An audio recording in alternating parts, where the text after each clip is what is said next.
pertanyaan selalu ada jawaban. Dipandu oleh Yohana Margareta.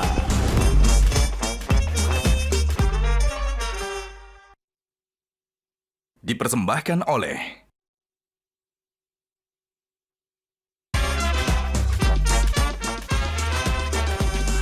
kita tuh belum membawa apa yang mereka butuhkan, mereka tuh udah menyambut dengan wah gitu, rasanya seperti wah aku kalau cerita selalu merinding. Ini adalah tsunami keduanya Aceh, yang saat tsunami saya juga berada di Aceh. Cepatnya usia saya 14 tahun. Sebagai pekerjaan saya itu adalah di dunia kreatif gitu, gimana caranya saya mengolah ini menjadi sesuatu yang bisa membantu teman-teman di Sumatera. Kita perlu menambahkan tanggal dan desa spesifik untuk setiap video yang keluarkan. Karena informasi di lapangan itu cepat sekali, kebutuhan masyarakat itu bisa berubah gitu. Bersamalah mengabdi pada Yang Maha Cipta, mengasuh manusia yang punya hati. Kita ada di kehidupannya.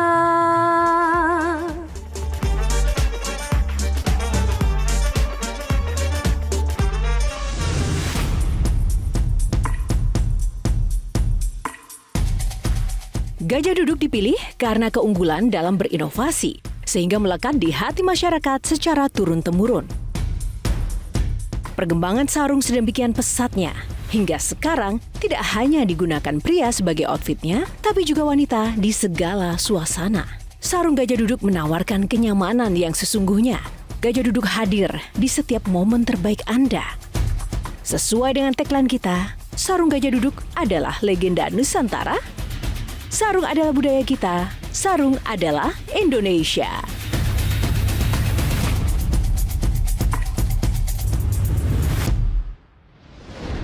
Pemirsa, bencana tak pernah memilih waktu. Ia datang membawa duka, kehilangan, dan juga luka yang tak selalu terlihat oleh mata. Sumatera hari ini tidak hanya menyisakan reruntuhan dan air mata, tetapi juga cerita tentang ketabahan, harapan, dan tangan-tangan yang terulur tanpa pamrih. Di tengah duka yang mendalam, hadir sosok-sosok yang memilih untuk tidak berpaling.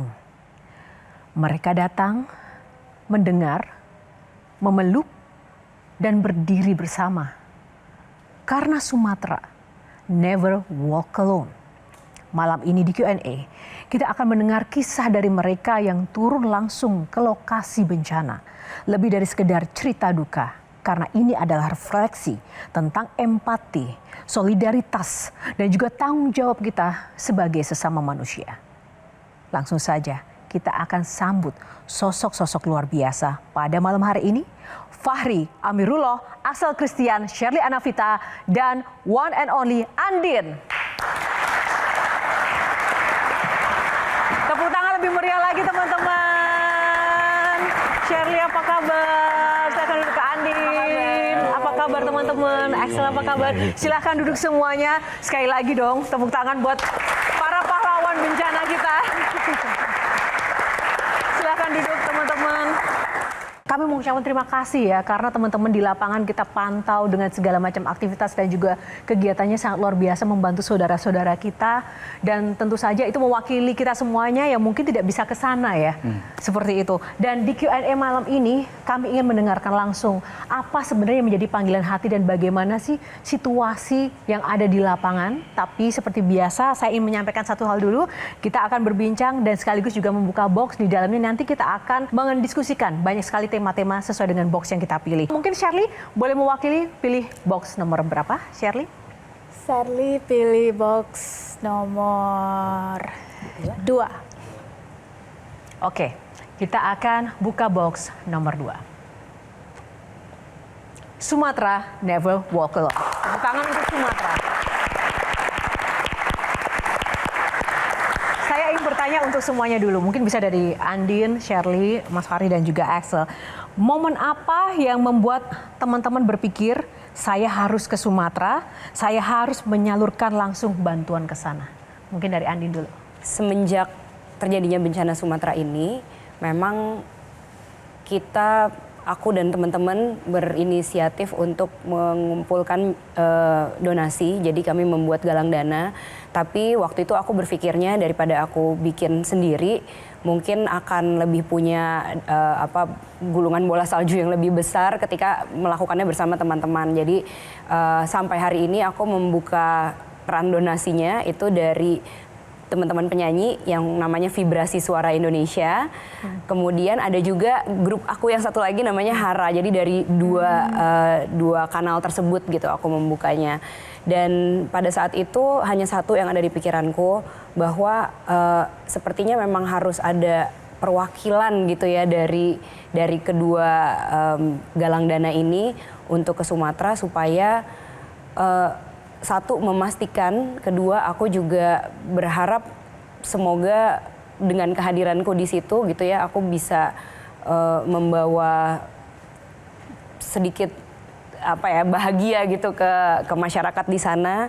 Dan kemudian aku juga berpikir mungkin sesudah aku dari sana dan ketika aku bisa memberikannya dengan tanganku sendiri gitu, dan aku membawa cerita ini ke Jakarta dan aku bisa menulisnya di media sosial, pengalamanku aja gitu di sana, itu akan membuat orang-orang semakin tergerak gitu untuk bisa bergerak bersama untuk Sumatera gitu sih. Kita mungkin boleh lihat ya video Andin terlebih dahulu waktu di Sumatera. Kami pergi ke desa Sekumur di Aceh Tamiang dengan menggunakan perahu karena ini satu-satunya akses ke sana. Desa ini termasuk daerah yang terisolir karena akses darat terputus sama sekali. Bayangin ya, selama 13 hari terakhir tanpa listrik. Bisa bayangkan malam itu segelap apa.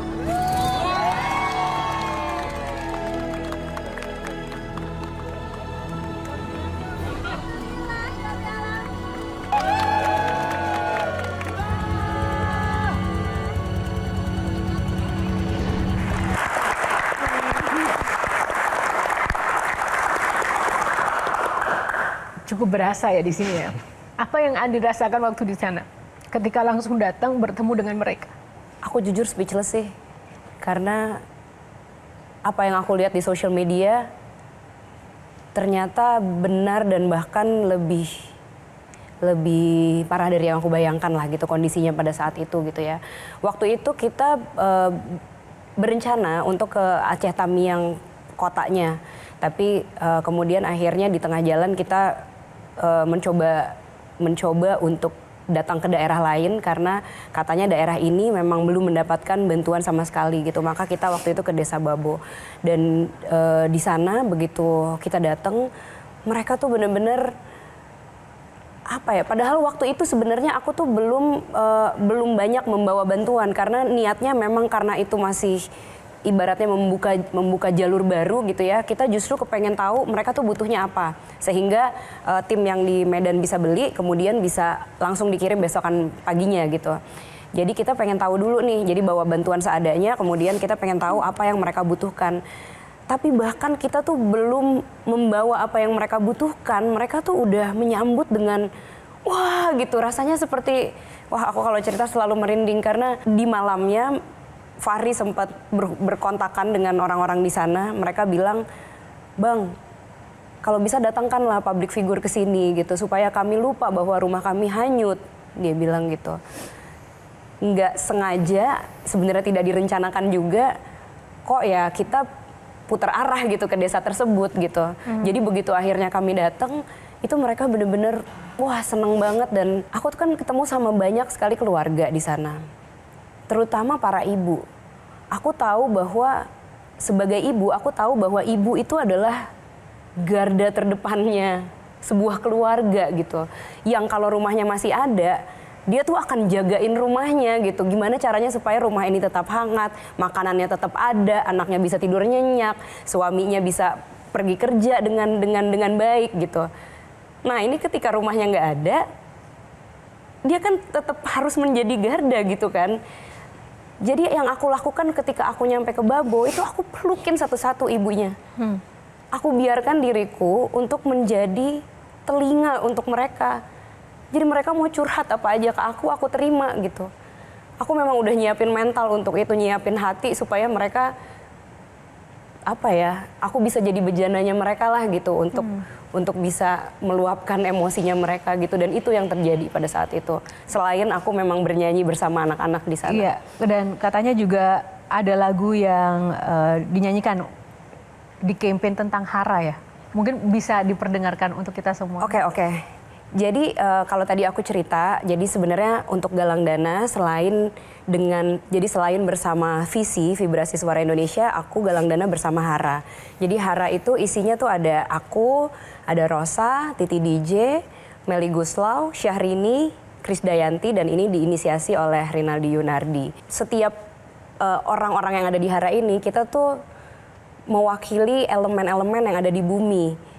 Sebelum aku nyanyiin lagunya. Jadi elemen-elemen tuh ada tanah, angin, api, air, logam, dan juga ibu buminya sendiri gitu. Elemen-elemen ciptaan Tuhan ini yang bersatu menjadi ibu bumi, itu ketika manusia menggunakan dengan bijaksana, dengan welas asih, dengan cinta, maka elemen ini akan selalu bisa bersinergi dengan manusia gitu, akan selalu mengayomi manusia. Tapi ketika manusia kemudian tidak bijaksana dalam kehidupannya, maka elemen-elemen ini mungkin banget untuk datang sebagai bencana. Bersamalah mengabdi pada Yang Maha Cipta, mengasuh manusia yang punya hati. Kita ada di kehidupannya, dan Tuhan pun menciptakan kepandaian padanya. Kekuatan kami dalam karya seni dunia. Aduh maaf, nyanyinya mau nangis.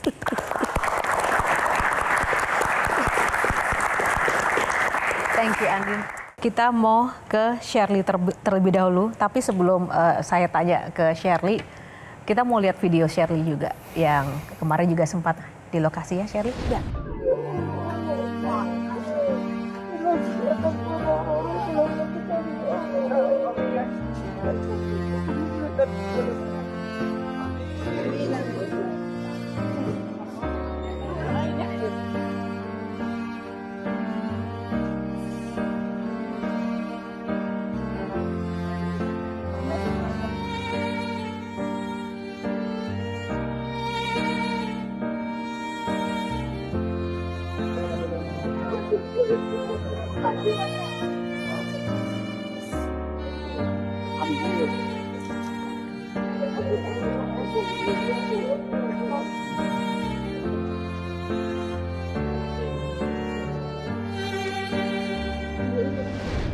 Shirley juga memiliki darah Aceh ya?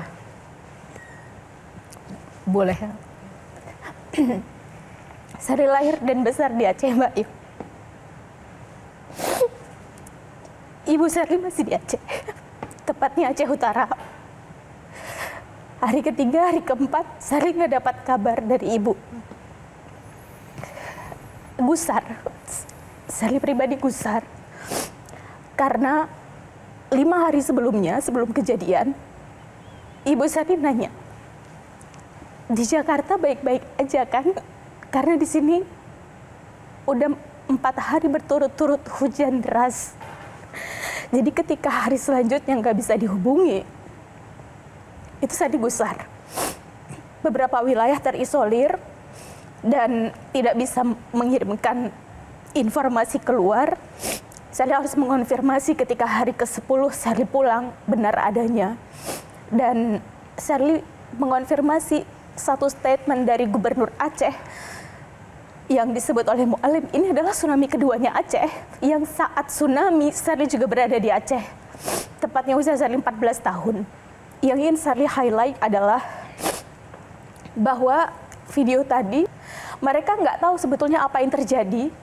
Rumah mereka sekarang udah nggak ada. Di tempat tadi dikonfirmasi bahwa ada satu desa yang hilang. Di saat itu ketika Shirley mendengar, bapak dan ibunya menyebutkan bahwa itu adalah sawah tempat bapaknya mencari dalam tanda kutip bekerja, dan itu adalah rumah yang mereka tabung seumur hidup. Dan yang jauh lebih menyayat hati adalah ketika bertemu dengan anak-anak dan mereka bertanya, kami masih punya masa depan nggak ya? Dan yang jauh lebih sakit adalah ketika hari ke-10 dan ke-11, permintaan mereka ternyata sederhana. Boleh nggak masuk 1 genset saja ke desa kami? Makanya ketika tadi Sherly ngelihat videonya Kak Andin, maka Sherly harus akui itu terjadi di puluhan desa lainnya di kabupaten lain. Boleh jadi bukan hanya di Aceh, tapi juga Sumatera Utara ya Kak, dan Sumatera Barat. Dan dalam hal ini kenapa Sherly akhirnya nggak kuat menahan nangis, ini titik kedua yang Sherly datangi Mbak Yo. Pertamanya Sherly adalah di Gayo. Di Gayo itu benar-benar terisolir sampai hari ke-10, ke-11, 4 jembatan vital yang menghubungkan Gayo dengan kabupaten lain itu putus total. Sehingga hanya bisa bantuan udara BNPB yang masuk, dan saat itu Sherly difasilitasi oleh BNPB, dan hari ke-10, ke-11 ketika datang, Sherly harus akui bahwa pemerintah daerahnya saja senang sekali. Setelah Sherly datang ke kantor bupati untuk melihat posko, ternyata bantuan itu untuk didistribusikan ke desa-desa lainnya sangat sulit. Bahkan masih ada yang terisolir desanya. Artinya ada 88 jembatan di kabupaten itu tok yang terputus. Maka kita bisa bayangkan bahkan hari ke-11 kebutuhan paling dasar untuk makan bertahan hidup masih sangat sulit didapatkan. Sehingga ketika hadir ke titik kedua di PD Jaya, hal pertama yang saya disampaikan dan nggak kuat air mata adalah saya minta maaf. Cuma bisa segini. Tanpa mengurangi rasa hormat saya kepada seluruh relawan yang hari ini masih di daerah. Relawan sudah berjibaku, berjuang keras, teman-teman kitabisa.com dan semua lembaga las atau filantropi yang turun. Juga TNI, Polri yang bekerja keras. Tapi ternyata itu nggak cukup, Mbak Yu. Ntar uang dana yang dikumpulkan juga dikorupsiin. Ya kan, ntar juga masuk kantong jadi iPhone 17 Pro Max izin. Kalau ditanya apa yang paling saya sesalkan, sebenarnya saya ingin lebih lama di sana, Mbak.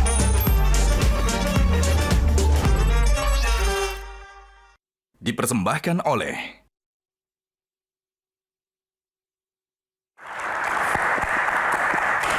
Kembali di Q&A pemirsa, kali ini Q&A hadir khusus untuk Sumatera bersama sosok-sosok yang luar biasa. Kita sudah mendengarkan banyak hal yang inspiratif dari Andin, keberanian Andin, panggilan hati yang luar biasa, dan dari Sherly dengan segala perjuangannya di tanah kelahirannya yang saat ini sedang berduka. Dan ada Axel dan juga Mas Fahri. Mungkin kita ke Axel terlebih dahulu, mungkin boleh ditayangkan teman-teman. Gue baru balik dari Sumatera dan gue butuh bantuan kalian. Sebelum gue pergi ke Sumatera ada donasi sebesar 50 juta rupiah dari Smith saat gue live stream. Saya jujur, saya nggak tahu harus apa. Sumatera itu sedang tidak baik-baik aja teman-teman. Mereka butuh bantuan-bantuan seperti orang-orang kayak Smith ini. Terima kasih. Boleh disampaikan apa yang Axel hadapi, tantangan seperti apa ketika Axel harus terjun langsung menjadi bagian untuk kemudian membantu saudara-saudara kita di sana? Yang pertama kali saya hadapi pas masih di pesawat udah pasti ngeliat lahan botak. Turun-turun lahan sawit. Masalah apa yang saya lihat di sana, jujur Kak, saya bukan orang yang di-lead dengan emosi, saya di-lead dengan logika. Jadi mungkin cukup sulit untuk saya bisa ngeluarin air mata. Cuma kalau masalah kemanusiaan, logika dan emosi itu semua berjalan dengan bersamaan gitu ya. Dengan contoh, kenapa sih, apa yang membuat saya memulai mengumpulkan dana untuk membantu teman-teman di Sumatera? Sesimpel karena waktu itu berita udah mulai banyak, yang dimana berita itu yang sampai ke kita teman-teman di Jakarta juga itu sebenarnya telat. Karena mereka kan nggak ada koneksi di sana. Saat berita mulai banyak, yang saya lakukan pertama itu adalah ngecek teman dekat saya. Kalau ada yang tahu kreator di Aceh namanya Abdi Maulana. Ya, Abdi Maulana saya telepon. Gimana kabar? Itu bener gak berita separah itu? Yang ada video keluarga di atas atap, minta tolong, dan sebagainya. Dia bilang bener. Ngomong sambil gemeteran, terus dia kasih tahu ke saya nggak bisa kontak orang tua saya, Dia nggak bisa kontak orang tuanya, dia teman dekat saya. Content creator juga. Dari situ, apa yang bisa saya perbuat untuk menolong dia? dan orang-orang di sana. Sesimpel itu. Dan yang saya punya adalah platform yang cukup punya masa untuk mungkin saya berharap bisa membantu teman-teman di Sumatera. Mulailah saya menggalang dana dan sebagainya. Mungkin nggak banyak kekumpulnya waktu itu, masih target saya bahkan waktu itu pesimis 50 juta. Ya kalau dibandingin sama yang Ferry, respectfully dia udah sampai 10 miliar itu sangat kecil. Tapi ternyata sampai detik ini masih nambah terus dan udah mau 1 miliar. Karena dana yang kekumpul itu banyak banget dan masyarakat di luar Sumatera ini sangat antusias untuk membantu teman-teman di Sumatera. Saya memiliki rasa tanggung jawab di mana saya harus mendokumentasikan secara transparan uang ini dialokasikan kemana. Dari situlah Kak Sarah, Kak Fahri membantu saya untuk menyalurkan dananya, mendistribusikan ke teman-teman di Sumatera. Saya tahu dan saya memantau bahwa tantangan teman-teman ini juga nggak mudah ya. Ada yang kemudian harus berjibaku dengan fitnah, dianggap pencitraan, itu banyak juga. Bagaimana? Itu betul. Axel, ada banyak ya serangan-serangan kayak ntar uang dana yang dikumpulkan juga dikorupsiin, ya kan? Ntar juga masuk kantong jadi iPhone 17 Pro Max izin gitu kan. Gimana ya? Ini kok gue jadi diserang, nggak peduli Kak. Oke, apa yang dilempar ke saya olah ya sebagai maksudnya sebagai pekerjaan saya itu adalah di dunia kreatif gitu. Saya olah gimana caranya saya mengolah ini menjadi sesuatu yang bisa membantu teman-teman di Sumatera. Sampai dengan malam ini, apa yang ingin Axel sampaikan kepada masyarakat di luar sana, kepada pemerintah atau pada teman-teman yang ada di sini setelah Axel melihat langsung seperti apa situasinya di lapangan? Pertama ini, mungkin narasi sekarang yang terbentuk itu adalah di mana pemerintah dan masyarakat itu saling tunjuk-tunjukkan. Ya kan? Yaelah cuma segitu, kita juga bisa gitu. Mana nih lu nggak kerja. Jadinya tunjuk-tunjukkan. Perlu diingat, saat kita tunjuk-tunjukkan, ada yang mati kelaparan. Tiap waktu itu berharga buat mereka yang ada di Sumatera sekarang. Dan sekarang ini kita bukan sedang melawan pemerintah atau pemerintah melawan kita. Tapi kita sedang melawan kepunahan. Karena buat kalian yang nggak tahu, ya datanya itu udah dilapor sama BNPB. Kalau misalkan tren bencana alam tiap tahunnya itu meningkat drastis. Apakah ini takdir? Tidak. Ada kaitannya dengan kerusakan alam yang terjadi gitu. Jadi daripada kita sibuk mikirin spotlightnya di mana ya, siapa yang harus jadi pahlawan yang menolong Aceh ya, lebih baik kita fokus melawan kepunahan. Untuk pemerintah PR-nya, kalau misalkan ada kritik dari rakyat, diterimalah sebagai evaluasi. Dan untuk masyarakat, kalau ada kesalahan dari pemerintah kita, kritik yang membangun. Ingat, saya tahu kita semua emosi dengan apa yang terjadi. Banyak emosi-emosi yang tercampur aduk itu udah pasti. Tapi ingat, kita di sini bareng-bareng melawan kerusakan alam, melawan kepunahan. Jangan sampai lupa sama itu. Tepuk tangan untuk Axel sebagai apresiasi ya buat teman-teman yang luar biasa. Sekarang kita ke Mas Fahri. Mas Fahri, sebelum kita ngobrol, kita saksikan dulu video Mas Fahri yang ada di Sumatera kala itu.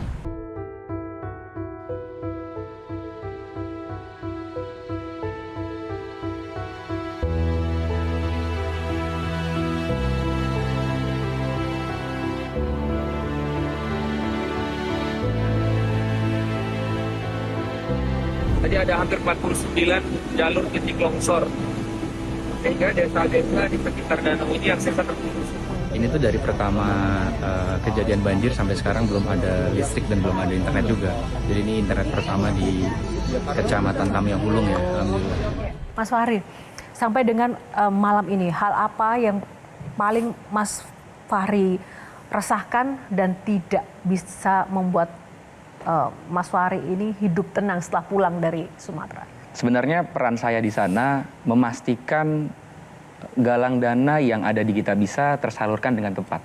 Jadi galang dana yang dilakukan oleh Axel, Andin, dan lain-lain sebagainya ini kan bentuk amanah yang sangat besar gitu ya. Kami sebagai platform berkewajiban menyalurkan amanah itu dengan tepat. Kalau ditanya apa yang paling saya sesalkan, sebenarnya saya ingin lebih lama di sana, Mbak. Peran kami ini kan di sana memastikan bantuan disalurkan dengan tepat. Yang banyak kurang tepat informasi di lapangan, kadang ada informasi misalnya, Kak, ada kebutuhan logistik di tempat ini misalnya gitu ya.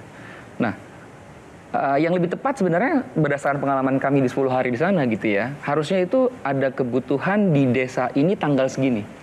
Karena informasi di lapangan itu cepat sekali, kebutuhan masyarakat itu bisa berubah gitu. Ada satu desa misalnya yang tadi juga disebutkan oleh Andin ya, Desa Babo gitu ya. Saya survei malam hari bersama warga gitu ya. Jadi kami tiba di sana sekitar jam 9 malam, baru sampai dan kami bawa selimut sedikit gitu ya, ada selimut. Nah, dengan pengetahuan kami yang sedikit waktu itu, dengan pengetahuan saya sedikit, saya bagi-bagiin aja selimutnya. Ada sekitar 20 warga lah gitu ya. Satu warga saya bagi 3 gitu ya. Ada satu keluarga 3 gitu ya. Nah, jumlahnya kurang dan waktu itu sedikit menimbulkan ketegangan gitu ya. Jadi waktu itu saya bilang, izinkan saya mohon maaf saya bawa barang yang tidak cukup untuk semua keluarga karena di situ ada 518 kepala keluarga. Izinkan saya untuk menghubungi para penggalang dana. Insya Allah besok saya akan sampaikan update-nya. Gitu ya. Nah, kemudian peran kami menyampaikan informasi ini ke Andin, gitu ya, waktu itu ke Fadil Jaidi, gitu ya. Dan besoknya langsung melalui donasi dan galang dana yang dikumpulkan, gitu ya, oleh Andin Fadil, 518 ini itu kami tanya apa kebutuhannya Datu ya. Datu itu sebutan untuk lurah waktu di Aceh Tamiang. Datu apa kebutuhan masyarakat di sini, gitu ya. Kami nggak punya tempat tinggal, kami perlu tenda yang pertama. Yang kedua, kamu perlu kelambu karena banyak nyamuk, karena mereka tidur di dalam di hutan-hutan sawitnya ya, di daerah sawit gitu ya. Kami butuh sarung gitu ya. Kami kontak teman-teman yang galang dana. Besok pagi kita belanja, malamnya alhamdulillah kita bisa menyalurkan 518 tenda itu, Pak. Jadi itu kepuasan tersendiri gitu. Dan semua yang terjadi beredar di media sosial, bahkan sampai saat ini semuanya memang nyata. Saya perlu klarifikasi. Ini juga saya sampaikan ke teman-teman yang buat video ya, Kak. Kita perlu menambahkan tanggal dan desa spesifik untuk setiap video yang keluarkan. Ini penting banget. Karena misalnya gini, ketika saya datang ke sebuah desa, saya bilang, Kak, kebutuhannya apa? Kami belum punya tenda misalnya gitu ya. Ya udah, kita akan provide tenda tanggal segitu di desa itu. Kalau 2 hari lagi, bisa jadi kebutuhannya udah beda. Bisa jadi sudah ada relawan lain yang sudah datang gitu misalnya. Jadi penting untuk, saya mengingatkan terus ke tim gitu ya, mengingatkan juga teman-teman yang membuat video. Ketika ditanya, saya sering ditanya oleh teman-teman di rumah ketika saya pulang gitu ya, misalnya ada saudara, keluarga, teman-teman kantor waktu saya pulang, wah gimana kabar, apa yang mereka butuhkan. Di lapangan pertanyaan ini harus ada tanggal berapa butuhnya dan di desa apa. Kita nggak bisa ngomong, butuhannya logistik. Logistik mungkin di daerah Aceh Tamiang karena jalan itu dilewati jalan nasional itu sudah cukup. Tapi waktu saya datang ke Bener Meriah, saya ke Takengon. Di Takengon itu mungkin ketika kita turun dari pesawat ya, kita tidak bisa membayangkan itu daerahnya kena bencana gitu ya. Karena normal rumah-rumah tidak tampak seperti terkena bencana gitu ya. Tapi karena saya juga jalan kaki melintasi daerah itu memang aksesnya putus. Ada danau namanya Danau Luktawar kalau saya tidak salah gitu ya. Saya melihat dengan jelas itu banyak sekali jalur-jalur longsor gitu ya dari atas, dari hulu gitu. Sehingga akses desanya terputus. Dan satu-satunya cara either lewat udara gitu atau lewat bot saja untuk menyampaikan logistik. Satu hal yang bisa kita lakukan adalah terus bersuara mengenai Sumatera ini. Kami masih bisa sekolah di mana, Kak? Karena bahkan dari Pemdanya menyebutkan sekolah mereka rata.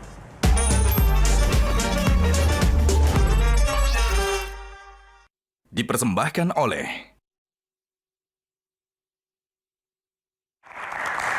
Terima kasih masih bersama kami di Q&A pemirsa. Sebelum kita akan berbincang kembali dengan sosok-sosok inspiratif pada malam hari ini, kita akan buka box dulu untuk mengawali segmen kali ini. Kita langsung akan buka box nomor 8. Kita akan bahas topik tentang box nomor 8 dari empati ke aksi. Kita berikan semangat buat teman-teman. Tantangan ketika ke Sumatera dengan segala medan dan situasi yang sulit, belum lagi cuaca, ini kan benar-benar menjadi salah satu hambatan utama ya. Banyak orang yang memiliki empati tapi tidak tahu harus berbuat apa begitu. Nah, mungkin Andin bisa sharing apa yang bisa kita lakukan yang ada di sini. Kita punya empati tapi kita juga ingin terlibat langsung secara aksi. Satu hal yang bisa kita lakukan adalah terus bersuara mengenai Sumatera ini karena mungkin sosial media menjadi platform yang sangat penting untuk kita bisa terus bersuara, tapi jangan memperkeruh keadaan. Dalam arti kita juga harus bisa bersuara dengan empati dan juga dengan logika pastinya gitu. Jadi kalau kita terbawa arus emosi, yang ada mungkin tidak akan membantu memperbaiki juga gitu kan sebenarnya. Makanya sebenarnya bersuara mengenai Sumatera itu sangat perlu, tapi tidak terpancing emosi gitu. Jadi kita bersuara dengan lebih baik lah. Dan kalau nanti teman-teman yang lain punya kesempatan untuk ke sana, menurutku juga silahkan banget gitu. Kenapa? Karena kita nih bukan lagi rebutan ingin ke sana gitu sebenarnya. Karena dan tidak ada waktu yang kayak nanti udah terlambat untuk ke sana gitu. Karena aku yakin ini tuh bukan pekerjaan yang nanti kalau misalnya bulan Januari, Februari terus nggak ke sana terus gimana gitu ya. Karena ini pekerjaan yang akan memakan waktu tahunan. Ketika ada situasi bencana, kadang kita fokus ketika saat kejadian, setelah pasca kejadian, betul, saudara-saudara kita terlupakan. Dan bagaimana seorang Andin sendiri memiliki sebuah upaya untuk bisa merawat terus kepedulian, empati yang ada ini sampai kapanpun, khususnya ini tentang Sumatera. Iya, makanya tadi aku bilang sebenarnya jangan berpikir bahwa ini sebulan 2 bulan lagi sudah terlambat gitu. Bahkan mungkin sampai 5 tahun pun mereka masih terus menata. Dan kita jangan ninggalin mereka sampai nanti-nanti itu gitu. Kita harus terus melihat, memantau, taking care gitu ya. Ada bayangan apa di dalam benak Andin untuk bisa menjaga dan merawat itu? Iya, jadi yang pertama kalau buatku ketika kita sekarang udah balik nih ke Jakarta gitu ya, pasti kan aku juga dengan tim kita bisa dengan para teman-teman relawan lainnya gitu, kita memikirkan kira-kira nanti ke depannya nih apalagi nih gitu. Dalam beberapa bulan ini, yang pasti misalnya mereka saat ini rumahnya udah nggak ada, nggak mungkin mereka di tenda sampai nanti-nanti. Apa yang mereka butuhkan untuk jangka menengah deh, nggak usah jangka panjang dulu gitu. Huntara misalnya, hunian sementara yang bisa kita bangun. Nah ini kan juga adalah kayak rencana-rencana yang bisa direalisasikan dalam beberapa bulan ke depan, masih jadinya di tahun depan misalnya. Rencana-rencana seperti trauma healing. Trauma healing itu bukan sekedar menghibur, bukan sekedar iya anak-anak sudah tertawa, traumanya sudah hilang gitu, bukan seperti itu gitu. Pendampingan psikis dan psikologis itu butuh tahunan. Mungkin sekarang rasa trauma mereka semenjak tsunami juga belum benar-benar healed gitu, tapi sudah diterpa lagi. Nah ini kan menjadi PR kita bersama gitu. Luar biasa Andin. Dan kalau Shirley, seperti apa suasana dan situasi yang Shirley alami ketika bertemu dengan warga yang terdampak di sana? Kehilangan harapan. Kehilangan harapan. Kehilangan harapan karena boleh jadi yang terjadi sekarang kepada para korban gitu ya. Mereka masih di titik survival. Butuh makan, ada yang kemarin Shirley di posko pengungsian karena memang di Gayo saat itu terputus aksesnya, maka yang paling sulit adalah BBM, gas, yang mereka sudah mulai memasak menggunakan gelondongan-gelondongan kayu yang mereka potong, kemudian dikeringkan, dan itulah yang mereka jadikan sebagai kayu bakar. Poinnya adalah ketika Shirley berdiskusi, ngobrol, mendengar dengan bapak-bapaknya, ibu-ibunya, maka kalaupun harus disuruh kembali ke sana, kayaknya nggak mau. Traumanya tuh masih ada untuk kembali ke titik itu, ke titik rumahnya. Belum lagi bagaimana anak-anak kami ke depannya. Berbicara dengan anak-anaknya, mereka bilang, Kak, ini akhir tahun. Ketika kawan-kawan kami di luar sana bicara tentang tahun depan, kita mau punya target apa ya? Kami masih bisa sekolah di mana, Kak? Karena bahkan dari Pemdanya menyebutkan sekolah mereka rata. Indonesia nggak kekurangan orang baik, saya pikir. Dan sejarah sudah membuktikan bahwa tingkat kedermawanan orang-orang Indonesia itu masih masuk 3 besar di dunia yang ketika dibutuhkan kita semua murah hati. Apa yang bisa kita bantu ya? Tapi boleh jadi apa yang hari ini terjadi di 3 provinsi di Indonesia, ini nggak cukup hanya tangan-tangan relawan aja. Kalau memang ini adalah tentang kolaborasi, maka jelas harus ada komandonya. Karena statement terakhir yang saya dapatkan di lapangan adalah ada banyak orang baik yang bergerak, ada banyak lembaga filantropi yang bergerak, bahkan dalam hal ini boleh jadi TNI, Polri juga sudah habis-habisan mereka juga sampai kemarin masih berupaya untuk segenap tenaga, tapi ternyata satu yang hilang, garis komando, Mbak Yo. Dan boleh jadi itu datangnya adalah dari pusat. Karena kalau sampai bahkan Pemdanya sendiri merasa ini sudah tidak mampu, maka kita semua akhirnya rakyat bertanya, apa yang membuat akhirnya ini tidak ditetapkan sebagai bencana nasional sehingga komandonya dari pusat. Saya sepakat bahwa kalau memang ini adalah masih dalam tataran kawan-kawan menyalurkan bantuan, apa yang dibutuhkan, ada yang bilang selimut, mungkin di tanggal sekian sudah membutuhkan yang lain lagi, maka pasca bencana kita bicara tentang rekonstruksi, rehabilitasi, trauma healing, dan membangun kembali harapan anak-anak, ibu-ibu, termasuk bapak-bapaknya. Yang boleh jadi, ini bukan tentang relawan lagi yang harus standby di sana, bukan. Butuh kehadiran konkret kira-kira apa yang bisa dilakukan secara sustainable ke depan.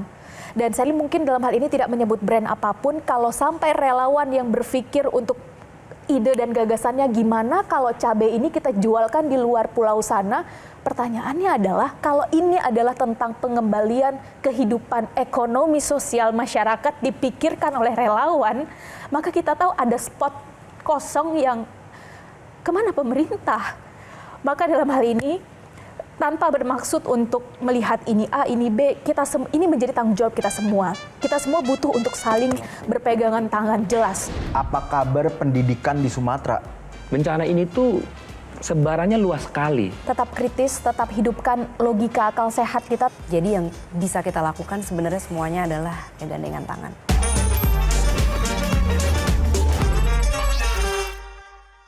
Dipersembahkan oleh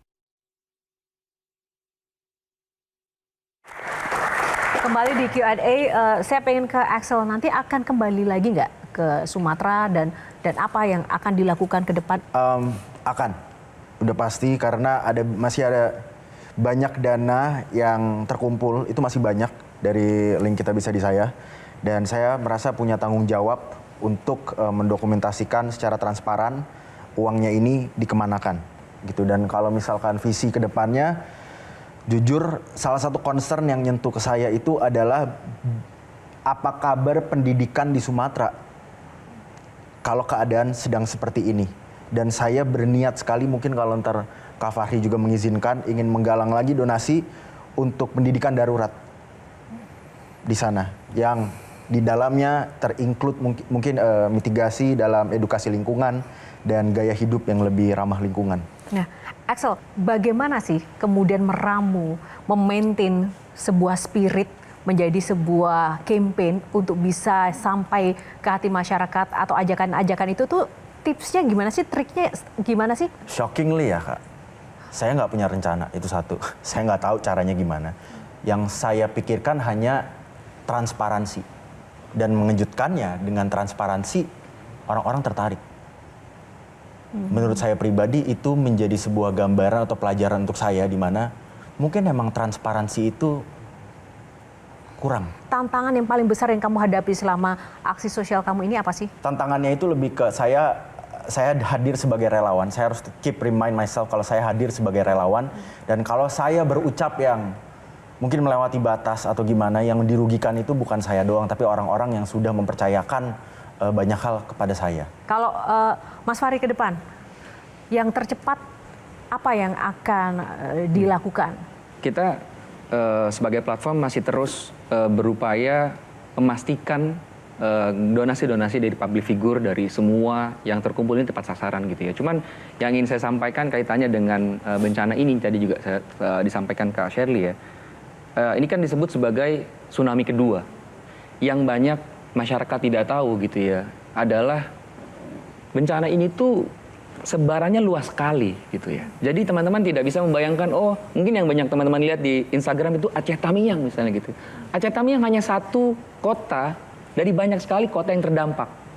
Ada kota Aceh Tamiang, ada kota Takengon, ada kabupaten Bener Meriah, di Tapanuli Selatan, itu banyak sekali. Dari satu titik ke titik lain itu bisa, saya motoran bisa 3-5 jam, hanya beda kecamatan dalam suatu kota gitu ya. Jadi semua pihak harus memaksimalkan peran kita masing-masing agar bantuan bisa maksimal tersalurkan gitu. Saya ambil contoh misalnya, saya senang sekali gitu ya, di lapangan mengajak bersama dengan Axel, bersama dengan Andin, Shirley juga gitu ya. Karena misalnya saya kasih contoh Kak, misalnya kami datang ke sebuah desa gitu ya. Kemudian dengan platform yang dimiliki oleh Kak Andin, diupload di sosial media, akhirnya orang tahu bahwa ada desa itu gitu ya. Hari-hari berikutnya bantuan lebih banyak datang ke desa itu. Hari-hari berikutnya logistik datang. Ada public figure lain yang datang terhibur gitu ya. Dan itu dampaknya luar biasa sekali buat desa itu. Jadi ketika kita semua memainkan peran kita, misalnya termasuk media menyampaikan apa yang terjadi, public figure gitu ya, mempunyai platform dan menyebarkan kondisi situasi di lapangan, itu dampaknya luar biasa gitu. Saya mau menyampaikan, mari terus merawat semangat ini, mari terus menjaga optimisme kita bersama, berkolaborasi, pemerintah, TNI, polisi, Polri gitu. Bahkan di instrumen kami sebagai platform, sebagai relawan di instrumen terkecil, kepala desa, kelurahan yang selalu menunjukkan kami titik-titik baru yang perlu dibantu, itu ayo kita teruskan lagi, semangatnya harus dijaga. Ketika semuanya berkolaborasi dan memainkan peran masing-masing dengan lebih maksimal, saya yakin akan lebih banyak yang terbantu dan pada akhirnya saudara-saudara kita yang terdampak yang akan merasakan. Ya. Terima kasih Fahri dan juga tadi Axel. Shirley, ada tidak situasi yang kamu ketahui tapi ternyata kami yang ada di sini, masyarakat yang menyaksikan Q&A kali ini tidak ketahui sebenarnya tentang fenomena yang terjadi, tapi Shirley melihat itu? Saya pikir relawan yang boleh jadi ada di lapangan juga sekarang cukup aktif menginformasikan apa yang hari ini terjadi di lapangan. Maka dari situ Shirley akhirnya 2 poin aja Mbak Yo, bahwa tetap kritis, saya meng-highlight apa yang tadi Kak Andin bilang, tetap kritis, tetap hidupkan logika akal sehat kita teman-teman dalam mengonsumsi informasi di sosial media, pilah dan pilih, ini logis nggak ya, ini benar nggak ya, karena poin pertama adalah yang kita saksikan hari ini di Sumatera, itu hilir. Dan saya mengutip perkataan dari pimpinan redaksi NetGeo bahwa kalau di Sumatera yang punya hutan tropis dan bukit barisan sudah tidak mampu menahan curah hujan yang memang diprediksi sampai Februari nanti masih akan terus meningkat, maka hal yang sama bisa lebih cepat terjadi di pulau-pulau Indonesia lainnya. Ketika Sumatera punya hutan tropis yang diakui oleh UNESCO saja dalam kondisi gundul, maka kita bisa bayangkan di tempat lain. Maka hulunya adalah sesudah ini. Jaga nafas teman-teman bahwa ini akan sangat panjang, bahwa boleh jadi hari ini cerminannya ada di Sumatera, tapi besar kemungkinan akan terjadi juga di tempat lain. Maka butuh kita semua hari ini anak muda untuk tetap melihat apa yang harus kita lakukan terhadap alam ya. Kita bisa melakukan apa ya dalam hal ini, saya tutup. Kalaupun hanya ada satu benih yang bisa kita tanam hari ini atau kita jaga, mari kita jaga, mari kita suarakan, mari sama-sama kita terus speak up, karena bagaimana kondisi Indonesia 20 tahun ke depan, itu sebetulnya bisa diproyeksi dari hari ini 20 tahun sebelumnya. Terima kasih, Shirley. Andin, ada pesan untuk pemirsa dan kita semua yang ada di sini? Mari yuk kita bareng-bareng semuanya untuk kita terus menyuarakan mengenai Sumatera ini, karena teman-teman saudara-saudara kita di Sumatera itu masih memerlukan bantuan kita semua, masih memerlukan perhatian kita semua, dan yang pasti aku ke depannya kita semua berharap kita bisa berkolaborasi benar-benar dengan hati yang pure, dengan hati yang penuh, karena tujuannya memang hanya satu. Tujuannya adalah supaya negara kita selamat, rakyat kita selamat, bumi kita selamat, lingkungan kita selamat, kita semua sama-sama selamat gitu. Jadi udah bukan kepentingan siapa-siapa lagi, tapi kepentingan kita semua. Karena kita nggak punya negara lain, kita nggak punya planet lain. Jadi yang bisa kita lakukan sebenarnya semuanya adalah ya gandengan tangan. Kita sama-sama berkolaborasi dan sama-sama bersinergi. Sekali lagi terima kasih Andin, Shirley, Mas Fahri dan juga Axel untuk sharingnya. Untuk kita semua yang ada di sini juga teman-teman yang sudah berpartisipasi dalam Q&A kali ini. Semoga apa yang menjadi nilai-nilai kebaikan yang sudah teman-teman sharingkan melalui aksi yang nyata di lapangan mendapatkan berkah melimpah daripada Tuhan dan juga benar-benar bisa menginspirasi semua pihak, tidak hanya masyarakat dan relawan yang sudah benar-benar berjuang, berjibaku dengan hidupnya, tapi juga menggerakkan hati pemerintah untuk bisa melakukan hal-hal yang lebih lagi untuk saudara-saudara kita di Sumatera. Sumatera. Demikianlah episode Q&A kali ini pemirsa, semoga dapat memberikan inspirasi dan juga menambah pengetahuan baru bagi Anda yang menonton pada malam hari ini, khususnya terkait dengan kondisi dan situasi saudara-saudara kita yang saat ini menjadi korban bencana di Sumatera. Dan saya juga mengucapkan terima kasih untuk Sarung Gajah Duduk yang telah menyediakan busana saya pada malam hari ini, Sarung Gajah Duduk Legenda Nusantara yang ada tulisan Arabnya. Atas nama kru yang bertugas, saya Yohana Margareta undur diri. Terima kasih atas kebersamaan Anda. Selamat malam, sampai jumpa lagi.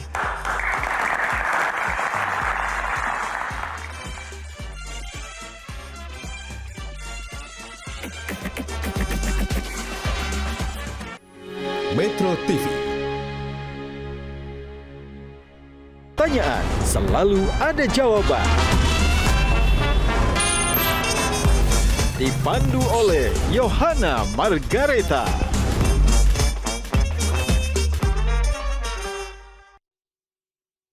Dipersembahkan oleh